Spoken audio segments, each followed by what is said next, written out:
So what's up guys? So welcome back po sa aking YouTube channel. Kung bago ka pa lang sa aking YouTube channel, ang channel na ito ay nagtuturo ng online tutorials, review investment platforms, at kung gusto mong kumita gamit ang earning site, kung interesado ka sa ganitong content, huwag mong kalimutan magpindot ng subscribe button at hit the notification bell para ma-notify ka sa susunod nating videos.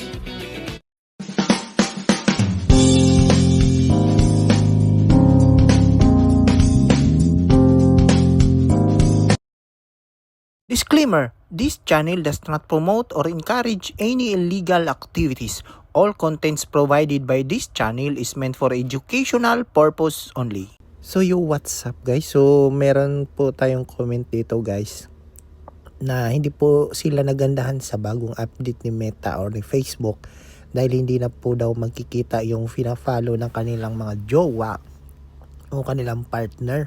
So makikita natin yung following natin kung paano natin yan i-show or i-hide. So kung kayo ang tumitingin, hindi po yan makikita yung following unless kung naka set po yan sa public. So as you can see dito po sa atin is meron po tayong following. So ibig sabihin po naka-public po yung following option natin dito. So kung paano nga ba natin yan gagawin guys? So dito punta kayo sa menu at tapos punta sa settings and then punta kayo sa dito sa settings and then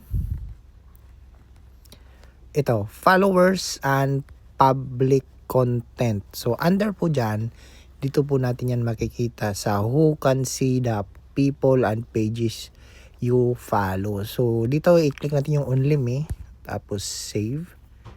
Ayan. So after po ma-save, ayan. So dito po sa akin is meron pa pong makikita na following. So pag i-check po natin yan,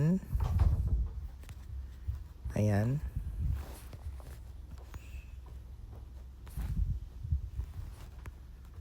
Ayan, so dito wala na. Nakalagay na po is list is private. Wala na pong makikita na naka-follow. Kasi po set po yan sa only me. Unless po kung naka-public po yung following natin guys. Ayan, so balik ko po. Settings. Under po sa followers and public content, ayan. I-public po natin yan. Ayan. Check natin ulit. Ayan guys. So ayun, makikita na kung sino yung fina-follow natin guys. So ganun lang po kung paano natin i-check po yung following natin into public. So kung hindi nyo po nakikita yung following sa iba or sa partner nyo, so ibig sabihin po nun is naka-set po yun sa only me or kung hindi kayo friends, so for friends, so hindi po yun nakaset sa public once hindi nyo po nakikita yung following. So sundan nyo lang po yung guide natin kung paano makikita yung following sa ating profile.